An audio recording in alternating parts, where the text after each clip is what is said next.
오늘 말씀은 사도행전 3장입니다. 1절부터 10절입니다. 제9시 기도 시간에 베드로와 요한이 성전에 올라갈새 나면서 못 걷게 된 이를 사람들이 메고 오니 이는 성전에 들어가는 사람들에게 구걸하기 위하여 날마다 미문이라는 성전문에 두는 자라. 그가 베드로와 요한이 성전에 들어가려 함을 보고 구걸하거늘 베드로가 요한과 더불어 주목하여 이르되 우리를 보라 하니 그가 그들에게 무엇을 얻을까 하여 바라보거늘 베드로가 이르되 금과 은과 금은 내게 없거니와 내게 있는 이것을 내게 주노니 나사렛 예수 그리스도의 이름으로 일어나 걸으라 하고 오른손을 잡아 일으키니 발과 발목이 곧 힘을 얻고 뛰어 서서 걸으며 그들과 함께 성전으로 들어가면서 걷기도 하고 뛰기도 하며 하나님을 찬송하니 모든 백성이 그 걷는 것과 하나님을 찬송함을 보고 그가 본래 성전 미문에 앉아 구걸하던 사람인 줄 알고 그에게 일어난 일로 인하여 심히 놀랍게 여기며 놀라니라. 아멘. 네. 메시아이신 예수님이라는 제목으로 은혜를 나누고자 합니다. 사랑하는 성도 여러분, 복음은 기쁜 소식입니다. 왜 복음이 우리에게 기쁜 소식이 됩니까?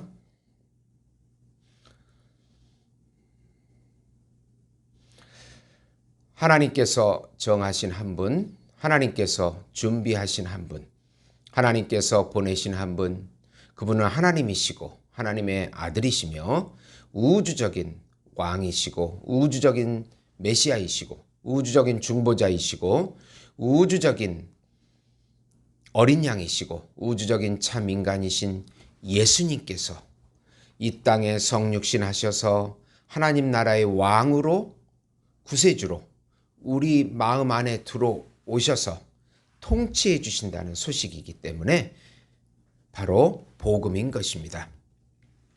예수님의 십자가의 죽음과 부활을 통하여 하나님의 본질인 생명과 하나님의 성품인 사랑을 다시 회복시키고 누리게 해주신다는 소식입니다. 예수님을 믿고 예수님과 연합되면 죄와 사망에서 해방이 되고 율법에서 해방이 되고 사단에게서도 해방이 되고 세상에서도 해방이 되고 자기 자신에게서 해방이 되어서 예수님의 말씀과 예수님의 영의 통치를 받고 하늘의 평강과 안식과 사랑과 기업을 지금 여기서부터 영원히 누리게 해주신다는 소식이 바로 복음인 것입니다. 사도행전은 사도들을 통하여 예수님의 삶이 나타나는 거룩한 모습을 보여주는 그 말씀이 되는 것입니다. 고난받는 참 종이시며 메시아이신 예수님을 믿고 그와 함께 살라는 내용입니다. 우선 예수 이름을 마음껏 사용하여 하나님께 영광을 돌려라. 이스라엘에서 9시는 오후 3시를 의미하는 것이고 기도 시간을 의미합니다. 사람들이 기도하러 올라가는 시간에 한 기적이 일어나는데 선천적인 안진뱅이가 성전 앞에서 구걸을 하고 있습니다. 베드로와 요한이 그에게 은과 금은 없거니와 나사렛 예수 이름으로 일어나 걸으라고 선포합니다. 구걸을 하는 안진뱅이는 세상에 매여서 세상의 것을 구하는 모습을 보여주는 인물입니다. 그리고 질병에 매여서 신음하고 있는, 괴로워하고 있는 모습을 보여주는 인물입니다. 세상에 매여 있고 질병에 매여 있는 이 안진뱅이의 모습은 사실은 우리들의 모습이라고 볼 수 있습니다. 우리가 세상 것을 추구하고 세상 것을 얻기 위하여 병든 모습을 하고 살아가고 있는 것을 보여주고 있는 것입니다. 주변의 모든 사람들이 보고 듣고 놀랐습니다. 베드로와 요한 안에 계신 예수님께서 치유의 기적으로 안진뱅이를 일어서게 한 것입니다. 그리고 은과 금을 주는 것이 아니라 이제 하나님의 통치를 누려라. 하나님의 성전 안에 들어가서 하나님과 함께 예배하며 하나님의 은혜를 받아 누리라는 것입니다.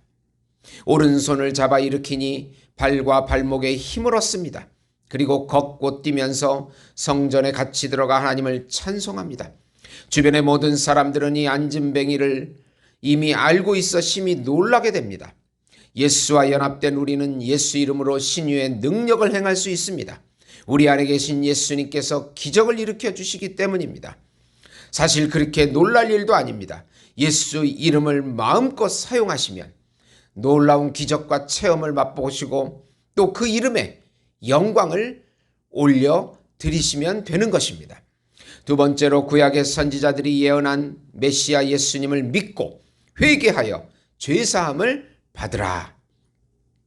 많은 사람들이 이 안진뱅이의 기적을 보고 솔로몬 행각에 모여들기 시작했습니다. 그리고 베드로는 이 기적에 우리의 능력과 경건으로 행한 것처럼 여러분 놀라지 말라고 얘기합니다. 그리고 예수 이름을 믿음으로 이 병자가 그 이름이 이 병자를 성하게 했다고 선포합니다. 예수의 이름이. 이 예수는 바로 너희들이 죽인 하나님의 참 종이시며 생명의 주시라고 선포합니다. 이 설교를 들은 사람들은 마음에 강한 죄책감을 갖기 시작했습니다. 예수님은 고난받는 종이시며 생명을 주시는 주님이십니다. 구약의 선지자들은 메시아 예수님을 이미 예언했습니다. 이제 예수님을 믿고 회개하라고 선포합니다. 그러면 죄사함을 받고 구원을 얻을 것입니다. 예수님께서 우리의 죄를 대속하시고 그 이름으로 우리를 구원하시고 하나님의 나라를 들어가게 하시고 누리게 하십니다. 하나님의 나라가 우리 안에 시작이 되어서 예수님의 통치가 우리 안에 시작이 되어서 우리 안에 있는 사단과 세상과 거짓 자들이 물러가고 질병이 치유되고 하늘의 평강과 희락과 사랑을 누리는 풍성한 삶을 살게 되는 것입니다. 세 번째로 메시아는 고난받는 종으로 만물을 새롭게 하기 위하여 다시 오실 하나님의 아들이심을 믿으라. 구약의 선지자들은 메시아 예수님을 미리 예언합니다. 고난받는 종으로 십자가에 죽으신 그분은 다시 재림하실 것입니다. 모세는 자신과 같은 선지자를 세우리니 그 말씀을 들어야 산다고 22절에 예언했습니다. 이스라엘 백성들은 선지자의 자손이요 약속의 자손입니다. 아브라함은 땅 위의 모든 족속이 너의 씨로 말미암아 너의 씨가 바로 예수 그리스도입니다. 복을 받을 것이라고 예언했습니다. 창세기 12장 3절입니다. 하나님께 그 종을 보내셔서 믿는 자들을 축복을 주기 위함이라고 합니다. 예수님은 우리를 위하여 보내심을 받은 하나님의 아들이십니다. 그분의 모든 사역은 바로 우리를 위한 사역입니다. 예수님이 우리의 전부이시고 새 생명이십니다. 예수님께서 우리 안에 새로운 피조물의 삶을 살게 해 주십니다. 예수님께서 우리 안에 예수님의 삶을 사십니다. 하나님의 뜻에 순종하셔서 성육신의 삶을 우리 안에서 살아주시는 것입니다. 계시록 11장 15절에 보시면 일곱째 천사가 나팔을 불매 하늘에 큰 음성이 나서 이르되 세상 나라가 우리 주와 그의 그리스도의 나라가 되어 그가 세세토록 왕노릇 하시리로다 하니 또 계시록 21장 5절에 보시면 보좌에 앉으신 이가 이르시되 보라 내가 만물을 새롭게 하노라 하시고 또 이르시되 이 말은 신실하고 참되니 기록하라 하시고. 사랑하는 성도 여러분, 오늘도 성령의 능력을 구하시고 예수님의 통치를 받으시고 예수님이 주시는 평강과 안식과 기쁨과 소망과 사랑을 누리시는 우리 예수목장교회 성도 여러분이 되시기를 예수님의 이름으로 축원드립니다. 기도하시겠습니다. 하나님의 영으로 충만하게 하시고 예수님의 말씀으로 우리를 통치해 주시고 세상의 거짓 자들이 물러가고 예수님의 생각과 감정과 의지를 따라가는 예수님의 의식으로 살아가는 저희들이 될 수 있도록 축복해 주시옵소서. 예수님의 이름으로 기도드리옵나이다. 아멘.